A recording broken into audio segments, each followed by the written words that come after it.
Assalamualaikum warahmatullahi wabarakatuh. Selamat datang kembali di channel Pen Invasion, channel yang menyuguhkan video cerita bergambar seputar misteri.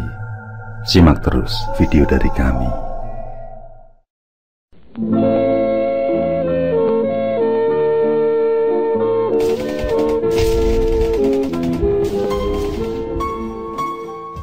Partai Komunis Indonesia mulanya bernama Indische Sozialdemokratische Vereniging (ISDV) atau Perserikatan Sosial Demokrat Hindia.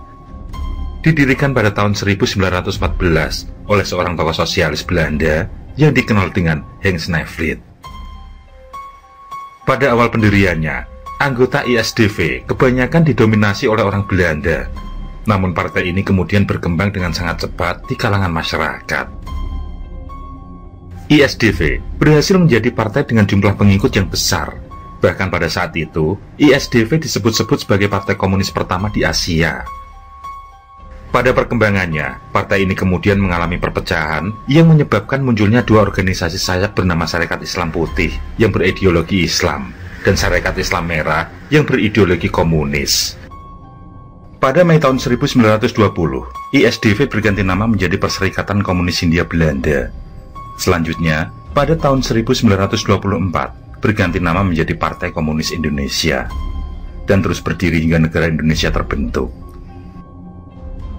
Pada 18 September 1948, pergerakan PKI mulai mengganggu pemerintahan Indonesia. Melalui gerakan yang diketuai oleh Amir Sarifuddin dan Musso, terjadi pemberontakan PKI Madiun yang bertujuan untuk menggulingkan pemerintahan yang sah dan mengganti landasan negara. Tidak hanya berusaha menggulingkan pemerintahan Indonesia, pemberontakan PKI di Madiun juga bertujuan membentuk negara Republik Indonesia Soviet, mengganti dasar negara Pancasila dengan komunisme, dan mengajak petani dan buruh untuk melakukan pemberontakan. Namun pemberontakan tersebut mampu dipadamkan dengan banyaknya korban dari kedua belah pihak. Puluhan tahun berselang, niat menggulingkan kekuasaan kembali dilakukan, yakni melalui peristiwa gerakan 30 September. PKI melancarkan aksinya dengan cara menculik para dewan jenderal dan perwira tinggi untuk melemahkan pertahanan militer Indonesia. Gerakan penculikan ini dimulai di Jakarta, yang dipimpin oleh Letnan Kolonel Untung Samsuri, yang merupakan Komandan Batalion 1 Cakrabirawa. Peristiwa yang lebih dikenal dengan G30S PKI menewaskan 6 jenderal, 3 perwira, 1 polisi, dan 1 putri jenderal. Sedangkan di Jawa Tengah dan daerah istimewa Yogyakarta, PKI membunuh Kolonel Katamso, Komandan Korem 072 garis miring Yogyakarta, dan Letkol Sugiono, Kepala Staf Korem 072 garis miring Yogyakarta. Mereka diculik oleh PKI pada sore hari, 1 Oktober 1965. Kedua perwira ini dibunuh karena secara tegas menolak berhubungan dengan Dewan Revolusi. Maijen Soeharto menamai gerakan Dewan Revolusi tersebut sebagai gerakan 30 September.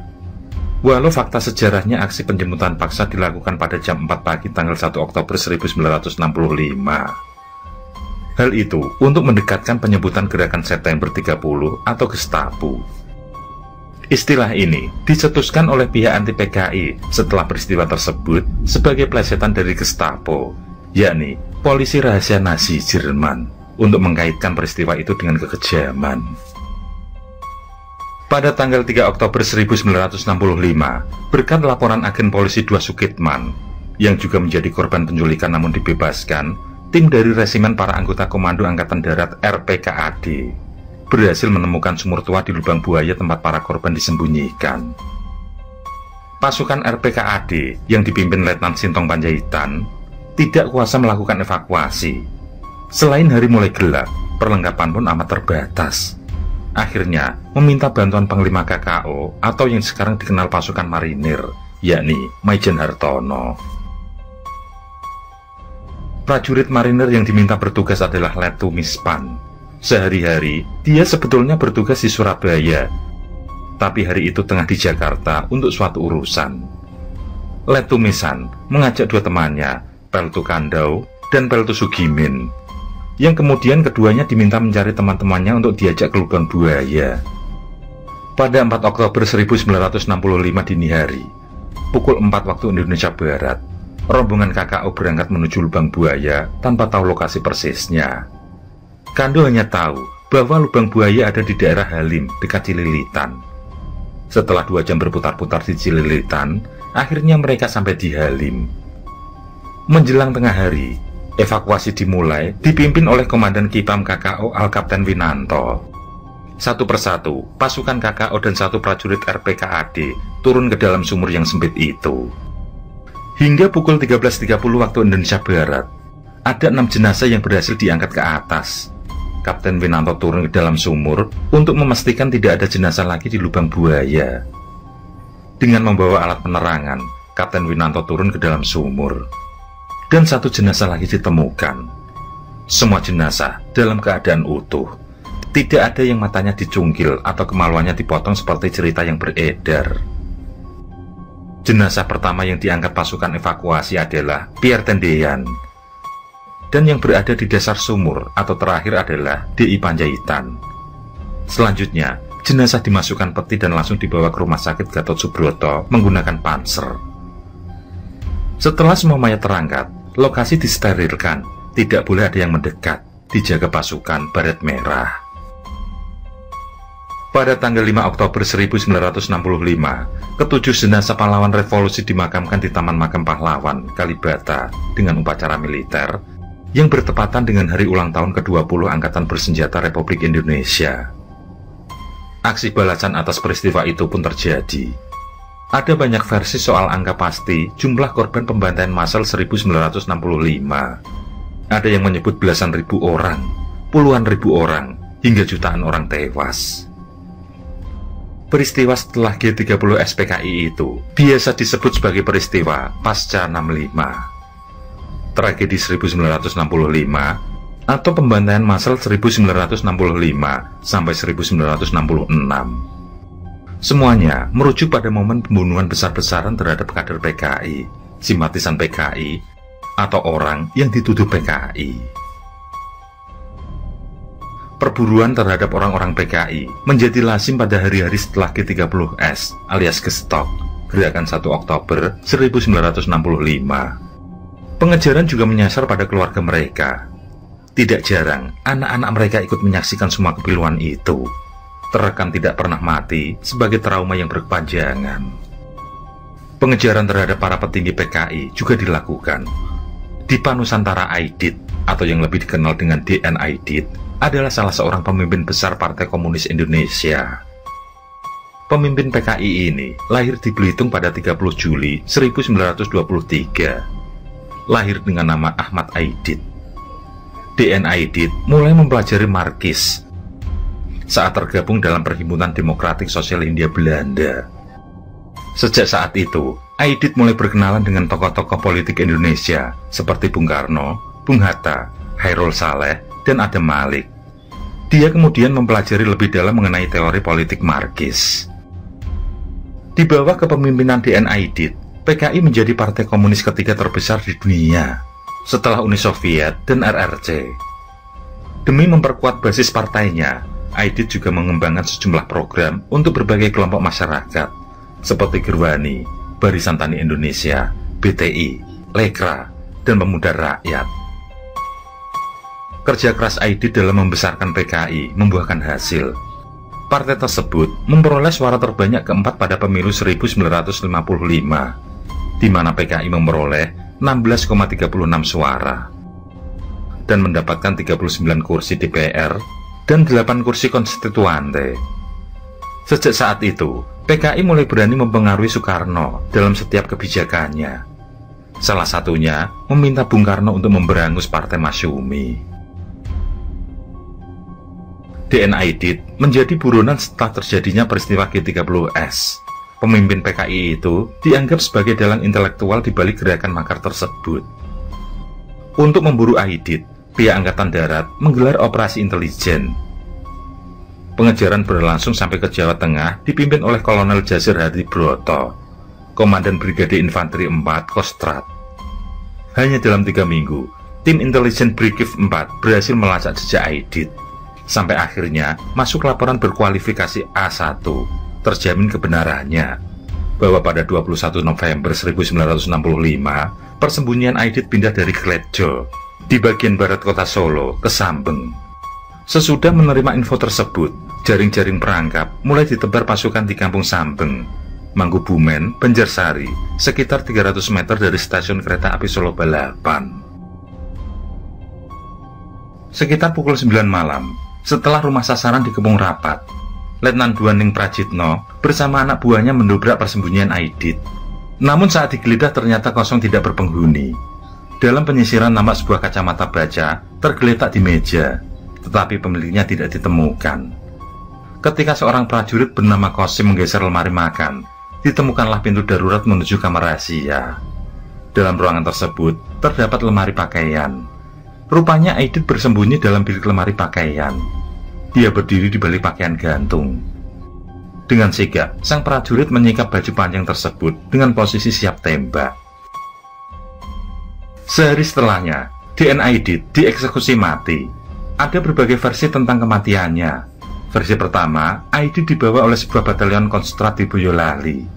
Setelah itu, dia dibawa ke sebuah sumur dan disuruh berdiri di situ. Sebelum dieksekusi, Aidit diberi waktu setengah jam untuk berbicara. Waktu tersebut, ia gunakan untuk membuat pidato yang berapi-api, hingga membangkitkan kemarahan semua tentara yang mendengarnya. Akhirnya, senjata mereka menyala dan menembaknya hingga mati. Adapun versi lain menyebutkan bahwa Aidit diledakkan bersama-sama dengan rumahnya tempatnya ditahan. Sampai sekarang, tidak diketahui di mana jenazah Aidit dimakamkan. Perburuan kembali menemukan titik terang pada Lukman Joto atau Joto. Orang tua Joto adalah Raden Sosro Hartono, keturunan keluarga kerajaan Surakarta dan Mas Salmah. Joto lahir pada 17 Januari 1927 di rumah kakeknya, Marjono, di Ledokombo, Jember. Ia bersekolah di HIS di Jember dan tinggal bersama kakek nenek dari pihak ibu di Kampung Tempean, Jember. Setelah lulus dari sekolah, Joto mendaftar di Sekolah Mulo di Jember. Akhirnya, selama pendudukan Jepang, sekolah tersebut dibubarkan. Ayah Joto mengirimnya ke Mulo lain di Solo. Di kelas 2 Mulo, Joto mengatakan bahwa dia harus pulang ke Jember, tetapi sebenarnya dia akan pergi ke Surabaya, di mana ia terlibat dalam pelucutan senjata tentara Kekaisaran Jepang. Disinilah Joto bertemu pemimpin masa depan PKI DNA Aidit dan MH Lukman. Joto juga terlibat dalam pertempuran Surabaya melawan Inggris. Selama Revolusi Nasional Indonesia, sebagai wakil dari PKI cabang Banyuwangi, Joto menjadi anggota Komite Nasional Indonesia Pusat (KNIP). Saat itu, Joto tinggal di Hotel Merdeka, Malioboro, Yogyakarta. Pada bulan Maret 1947, setelah KNIP mengadakan rapat di Malang, Aidit terpilih sebagai ketua fraksi PKI, sedangkan Joto terpilih sebagai ketua Badan Pekerja KNIP. Pada tanggal 17 Agustus 1950, Joto bersama Aidit, MS Asar, dan AS Darta mendirikan Lembaga Kebudayaan Rakyat, Lekra, sebuah gerakan sastra dan sosial. Pada bulan Maret 1962, Joto dan Aidit diangkat menjadi menteri tanpa tanggung jawab khusus, hanya peran koordinasi atau penasehat. Setelah Soekarno diangkat presiden seumur hidup oleh Majelis Permusyawaratan Rakyat Sementara, MPRS, pada bulan September 1964. Joto diangkat sebagai Menteri Negara di Kabinet Wikora yang bertanggung jawab untuk pengawasan reformasi tanah. Antara tahun 1963 dan 1964, Joto melakukan perjalanan ke Uni Soviet beberapa kali untuk menjalin hubungan antara PKI dan Komunis Uni Soviet. Sekitar 1 minggu sebelum 17 Agustus 1965, Joto berada di Amsterdam merundingkan kontrak dengan Fokker antara dua negara. Dia kemudian ke Moskow bersama Aidit untuk menghadiri konferensi tingkat tinggi Partai Komunis. Joto kembali ke Indonesia pada 9 Agustus. Aidit berbicara dengan Dr. Tiongkok dan Joto tentang kesehatan presiden. Dia mengklaim Presiden Soekarno akan mati atau akan segera keluar dari tindakan. Pada tanggal 28 September 1965, Joto melakukan perjalanan ke Sumatera bersama Subandrio. Ketika gerakan 30 September dimulai, mereka masih di Medan untuk membentuk sebuah cabang Dewan Revolusi Lokal. Pada tanggal 2 Oktober 1965, Joto setelah kembali dari Medan, meninggalkan rumahnya di Menteng bersama istrinya Sutami dan 7 anaknya. Ia menyembunyikan keluarganya di rumah rekannya di Kebayoran. Pada rapat khusus kabinet yang diadakan pada tanggal 6 Oktober 1965 di Istana Bogor, Yoto ditanya oleh Soekarno tentang gerakan 30 September. Yoto membantah keterlibatan partai tersebut dengan mengatakan PKI tidak bertanggung jawab atas acara tersebut. Itu adalah masalah internal di Angkatan Darat. Ada beberapa versi penangkapan Yoto.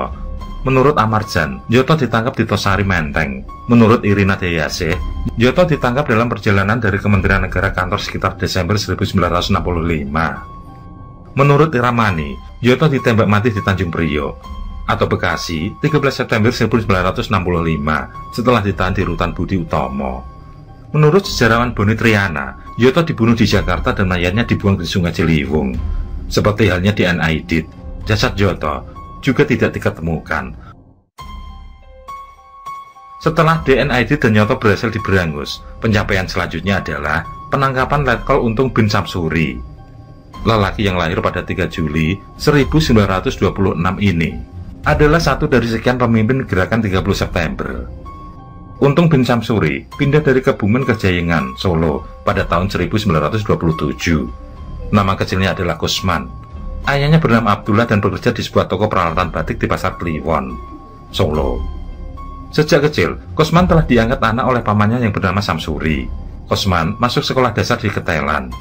Setelah lulus sekolah dasar, Kusman melanjutkan ke sekolah dagang namun tidak sampai selesai karena Jepang sudah mulai masuk ke Indonesia dan Kusman bergabung ke dalam Heiho. Letkol Untung adalah tokoh kunci gerakan 30 September 1965. Ia salah satu lulusan terbaik Akademi Militer. Untung merupakan salah satu anak buah Lejen Soeharto yang dipercaya menjadi Panglima Mandala. Sebelum ditarik ke Resimen Cakrabirawa, Untung pernah menjadi Komandan Batalion 454 Koma Banteng Rider yang berbasis di Serondol, Semarang. Batalion ini memiliki kualitas dan tingkat legenda yang tinggi. Kelak dalam peristiwa G30 SPKI, Benteng Rider akan berhadapan dengan pasukan elit RPKAD di bawah komando Sarwo Edi Wibowo. Setelah G30S meletus dan gagal dalam operasinya, Untung melarikan diri dan menghilang beberapa bulan lamanya. Sebelum kemudian, ia ditangkap secara tidak sengaja oleh 2 anggota Armet di Tegal, Jawa Tengah. Ketika tertangkap, ia tidak mengaku bernama Untung. Anggota Armet yang menangkapnya pun tidak menyangka bahwa tangkapannya adalah mantan komando operasional G30S. Setelah mengalami pemeriksaan di markas CPM Tegal, barulah diketahui bahwa yang bersangkutan bernama Untung. Setelah rangkaian sidang pemeriksaan, Majelis Hakim pada Mahmilub menjatuhkan vonis mati pada Untung pada 7 Maret 1966. Menurut Ketua Majelis Hakim Mahmilub Binsa, Untung terbukti melanggar semua dakwaan yang disampaikan auditor militer. Saat itu, pembacaan amar putusan Untung dilakukan selama 3,5 jam. Untung meneteskan air mata saat mendengar pembacaan vonis mati untuknya. Mahmilub menyatakan, perbuatan Untung mengabaikan kepemimpinan Presiden Soekarno sebagai pemimpin besar revolusi dan angkatan bersenjata Republik Indonesia. Namun demikian, tidak ada yang tahu persis kapan, di mana, dan bagaimana Untung dihukum mati. Bahkan hingga saat ini, tidak ada yang tahu di mana makam Letkol Untung berada. Pengejaran juga dilakukan pada Brigjen Mustafa Sarif Suparjo yang menjadi buronan kelas kakap. Brigjen Suparjo termasuk salah satu nama yang tertulis dalam susunan Dewan Revolusi seperti diumumkan Letkol Untung pada 1 Oktober 1965 siang melalui RRI Pusat. Dalam susunan itu, Suparjo disebut sebagai wakil ketua, posisi di bawah Untung yang merupakan prajurit bawahannya. Kodam 5 Jaya memasukkan namanya ke dalam daftar hitam pencarian.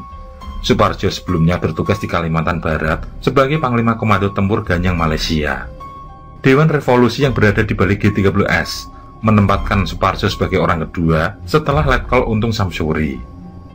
Suparjo merupakan satu-satunya pimpinan militer G30S yang belum berhasil diciduk sampai awal 1967. Mustafa Sarif Suparjo lahir pada 23 Maret 1923 di Gombong, Kebumen, Jawa Tengah. Dia diketahui pernah menempuh pendidikan sekolah pelayaran Jepang di Cilacap semasa Dai Nippon menjajah Indonesia. Selepas kemerdekaan Indonesia, Suparjo turut melebur dalam institusi militer Republik. Suparjo sampai berdinas di Tentara Laut Republik Indonesia. Namun ia lantas tergabung dalam divisi Siliwangi yang notabene bagian dari Angkatan Darat. yang ikut pula dalam penumpasan pemberontakan PKI Madiun pada 1948. Sedari muda, Suparjo telah dikenal punya bakat mengatur strategi tempur. Kualitasnya sebagai ahli strategi pun teruji ketika membantu penumpasan pemberontakan DITII, Jawa Barat. Kala itu, ia menjadi komandan Korem Priangan di Garut. Suparjo menerapkan taktik pagar betis dengan melibatkan penduduk sipil untuk melakukan penyisiran. Strategi ini dinilai berhasil mendesak pergerakan pasukan pemberontak ke wilayah yang semakin sempit. Dalam penerapan taktik pagar betis, Suparjo mengandalkan bantuan dari kader-kader Partai Komunis Indonesia yang militan.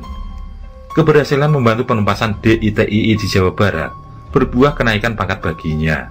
Kedekatan dengan PKI diduga mulai terjalin dalam aktivitasnya memberangus pemberontakan DITII tersebut. Brigjen Suparjo masih berada di perbatasan Kalimantan Barat, Malaysia menjelang hari-hari terakhir September 1965.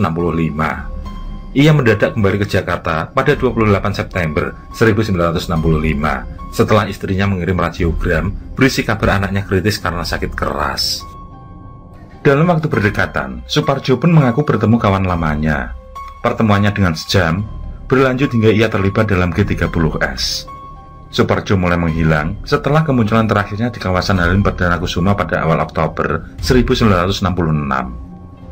Mula-mula, ia bersembunyi di sebuah rumah di belakang gedung hiburan Miss Cici, Pasar Senen selama 1 malam. Di daerah itu, Suparjo berkenalan dengan beberapa orang, yang salah seorang dari mereka bernama Saleh, mengajaknya menetap di Cilincing, Jakarta Utara. Selama 4 bulan bermukim di Cilincing, Suparjo tinggal berpindah, mulai dari rumah Mayor Suwardi, kemudian Kapten Nandang, hingga sekali waktu di rumah Kopral Sutarjo di Komplek Auri, Halim Perdana Kusuma.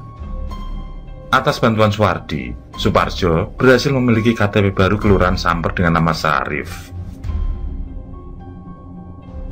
Untuk menangkap Suparjo, Kodim 0501 Jakarta Pusat membentuk satuan tugas dengan sandi Operasi Kalong pada 16 Agustus 1966. Mendengar namanya, dapat ditebak operasi ini bergerak pada malam hari. Operasi Kalong dipimpin oleh Kapten Suroso, beranggotakan 6 intel dan kodim-kodim di wilayah Kodam 5, Jaya.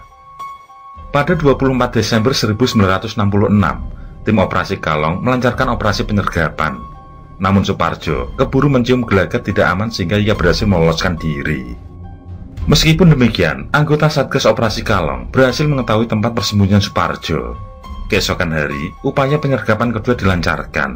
Satgas Operasi Kalong bekerja sama dengan beberapa orang angkatan laut yang tinggal di daerah sekitar persembunyian Suparjo. Operasi kedua ini dilakukan dengan sangat hati-hati, sekaligus dipersiapkan sebagai hadiah Natal. Lagi-lagi, Suparjo gagal diringkus.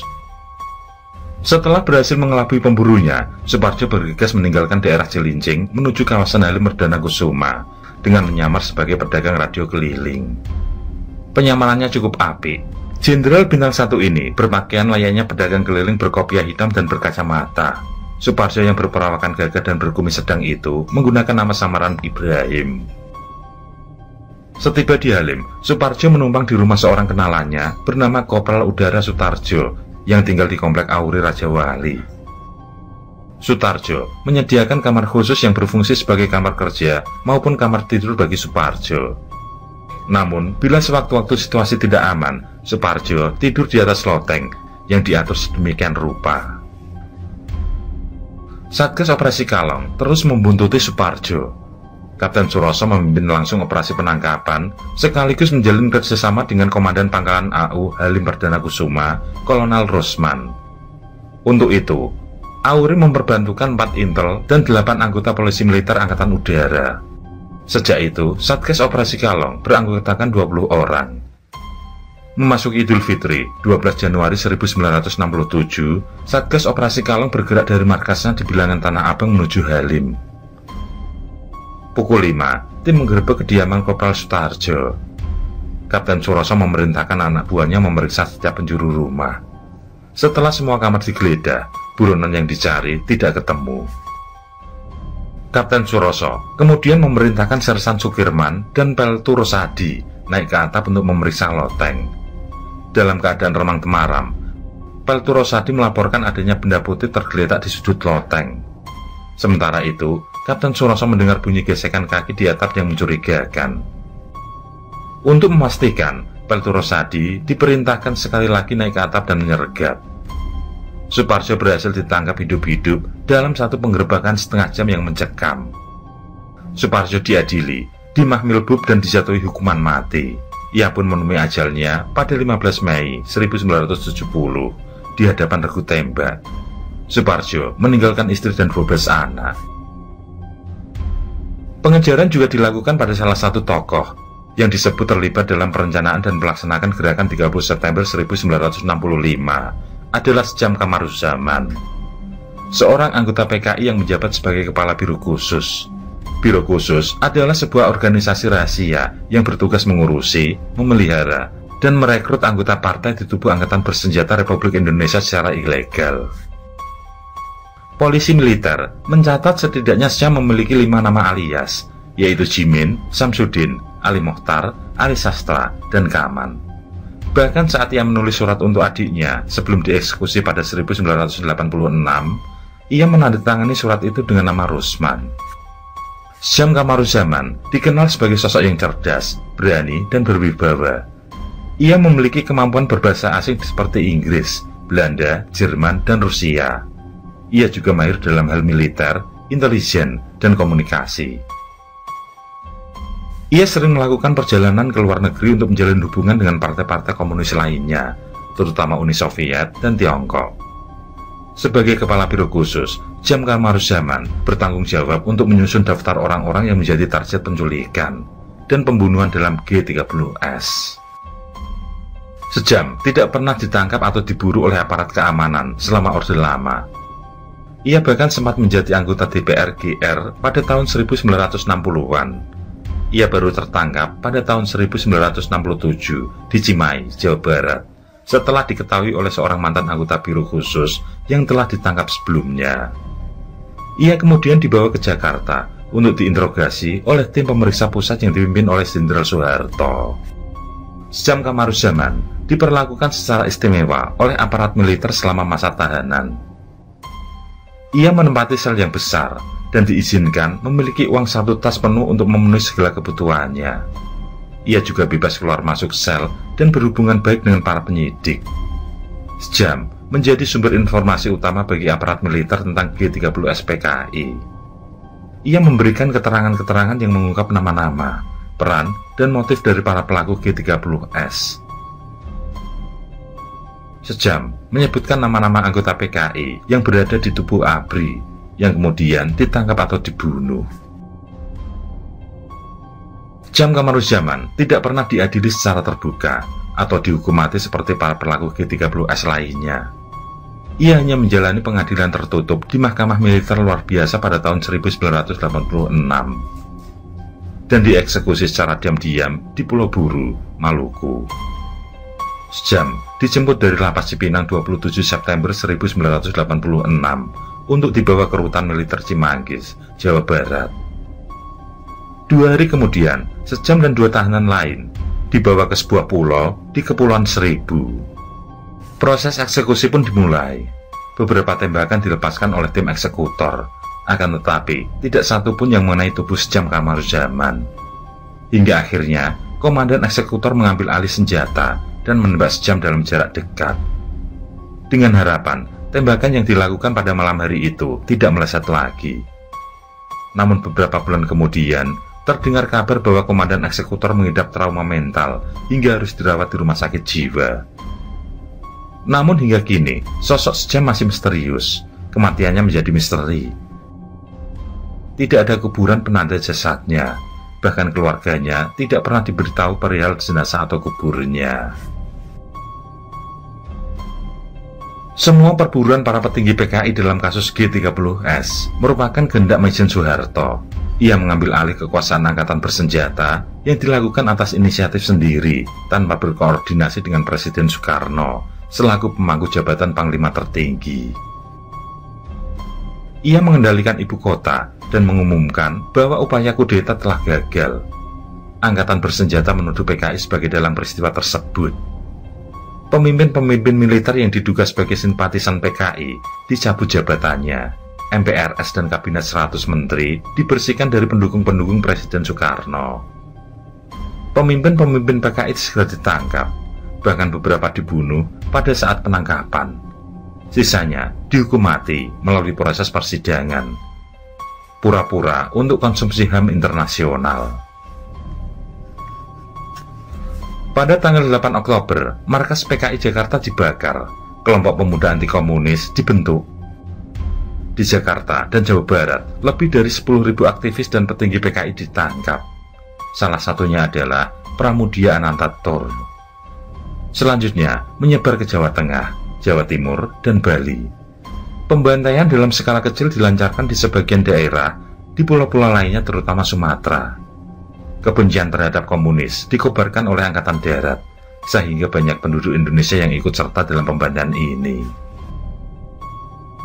Berdasarkan mandat yang diperoleh oleh Presiden Soekarno, Maijen Soeharto bergerak membentuk Komando Pemulihan Keamanan dan Ketertiban Kopkamtib pada 10 Oktober 1965.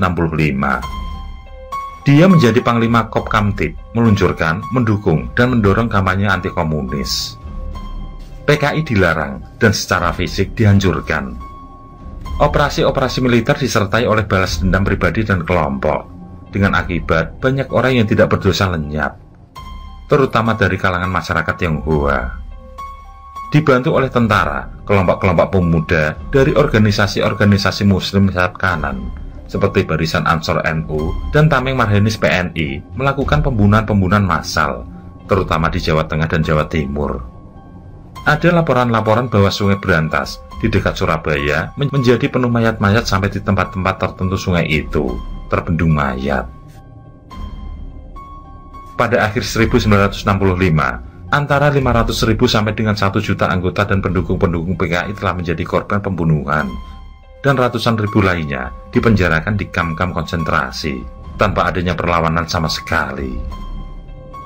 Sewaktu regu-regu militer yang didukung dana CIA menangkapi semua anggota dan pendukung PKI yang diketahui dan melakukan pembantaian keji terhadap mereka, majalah Time memberitakan pembunuhan-pembunuhan itu dilakukan dalam skala yang sedemikian, sehingga pembuangan mayat menyebabkan persoalan sanitasi yang serius, di mana udara yang lembab membawa bau mayat membusuk.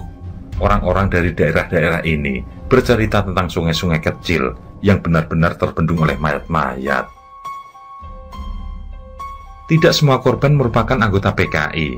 Seringkali cap PKI diterapkan pada tokoh-tokoh PNI yang beraliran kiri.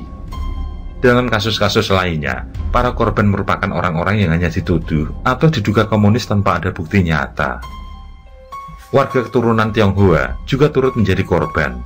Beberapa dari mereka dibunuh dan harta benda mereka dijarah.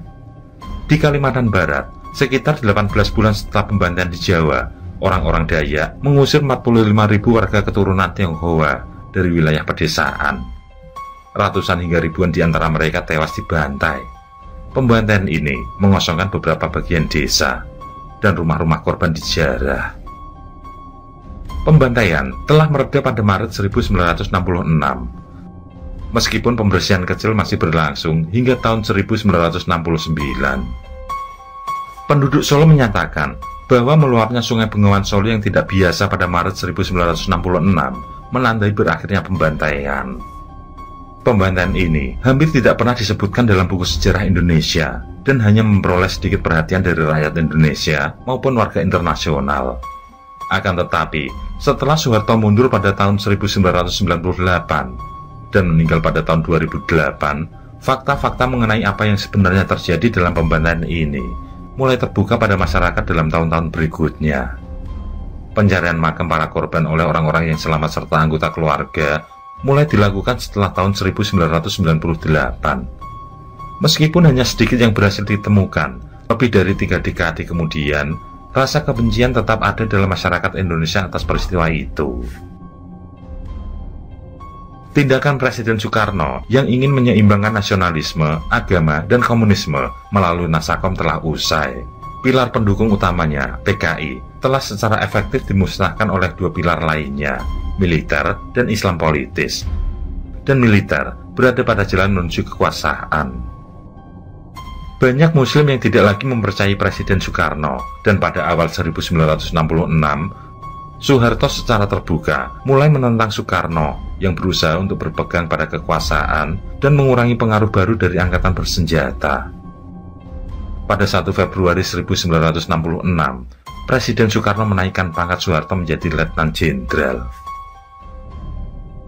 Seterusnya, pada tanggal 11 Maret 1966, Presiden Soekarno memberi Letjen Soeharto kekuasaan tidak terbatas melalui surat perintah 11 Maret. Ia memerintah Letjen Soeharto untuk mengambil langkah-langkah yang sesuai, untuk mengembalikan ketenangan dan melindungi keamanan pribadi dan wibawanya.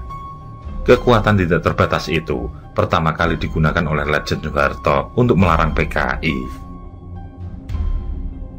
Menyusul peralihan tampuk kekuasaan ke tangan Letjen Soeharto, diselenggarakan pertemuan antara para ekonom Orde Baru dengan para CIO korporasi multinasional di Swiss pada bulan November 1967 yang diwakili perusahaan-perusahaan minyak dan bank. Tim ekonomi Indonesia menawarkan tenaga buruh yang banyak dan murah, cadangan dan sumber daya alam yang melimpah, dan pasar yang besar. 1 tahun setelah Super Semar, pada tanggal 12 Maret 1967, Presiden Soekarno dicopot dari sisa-sisa kekuasaannya oleh parlemen sementara, dan Letjen Soeharto menjabat sebagai Presiden kedua Republik Indonesia pada 21 Maret 1968. MPR secara resmi memilih Soeharto sebagai Presiden. Sejak saat itu, tanggal 1 Oktober ditetapkan sebagai Hari Kesaktian Pancasila.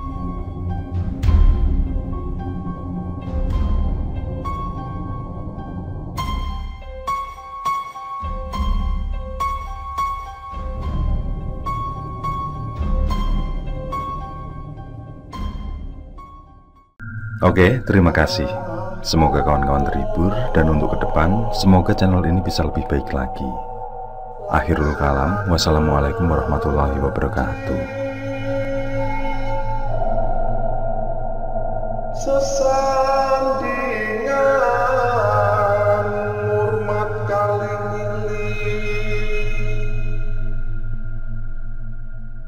lakukan pungkasane,